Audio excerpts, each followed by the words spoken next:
బాబు గారు 4సారి ముఖ్యమంత్రి అయ్యారు. కానీ రాము అన్నట్టు మా అందరికన్నా స్పీడ్. చంద్రబాబు నాయుడు గారు ఒక సోర్స్ ఆఫ్ ఎనర్జీ. ఆయనకి చాలా అద్భుతమైన ఐడియాస్ ఉంటాయి. ఆ ఎనర్జీలో మనం ఎంత నింపుకుంటాం అనేది చాలా చాలా ఇంపార్టెంట్. కానీ ఒక్కసారి చంద్రబాబు నాయుడు గారి జీవిత చరిత్ర చూస్తే అనేక ఇబ్బందులు ఎదుర్కొని పైకి ఎదిగిన వ్యక్తి.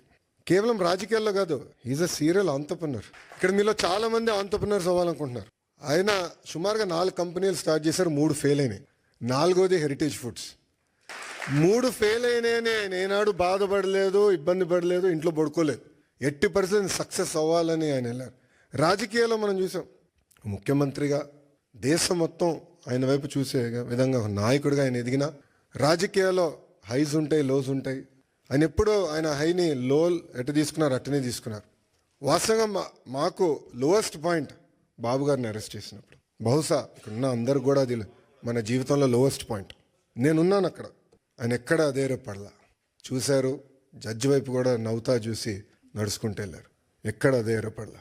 52 రోజులు ఆయన బంధిస్తే మేము వెళ్ళేవాళ్ళం ములాఖాత్కి. మళ్ళీ అక్కడ కూడా మాకు అక్షంతలు పడేది. మొత్తం ఆయన చదివేసేవారు డాక్యుమెంట్, నోటింగ్స్తో సహా మాకు చెప్పారు, ఇక్కడ మీరు వీక్గా ఉన్నారు, ఇక్కడ చూసుకోండి, ఇక్కడ జాగ్రత్తగా ఉండండి. ఎప్పుడు అధైర్యపడలా. ఆయన బయటకు వచ్చిన తర్వాత కూడా ఒక సింహంలాగా వచ్చారు. ఆ విజువల్స్ మనందరం చూసాం. ఇది మీ అందరికి ఎందుకు చెప్తున్నానంటే, జీవిత ప్రయాణంలో మనందరం అనేక ఇబ్బందులు ఎదుర్కొంటాం. ఒక ఆంటర్‌ప్రెన్యూరల్ జర్నీ అవ్వచ్చు, పొలిటికల్ జర్నీ అవ్వచ్చు, మనందరం అనేక ఇబ్బందులు ఎదుర్కొంటాం. కానీ నమ్ముకున్న దానికోసం అహర్నిశలు కష్టపడితే మనం ఆశించింది, ఆలోచించింది సాధించగలుగుతామన్న నిజం స్వరూపం గౌరవ ముఖ్యమంత్రి చంద్రబాబు నాయుడు గారు.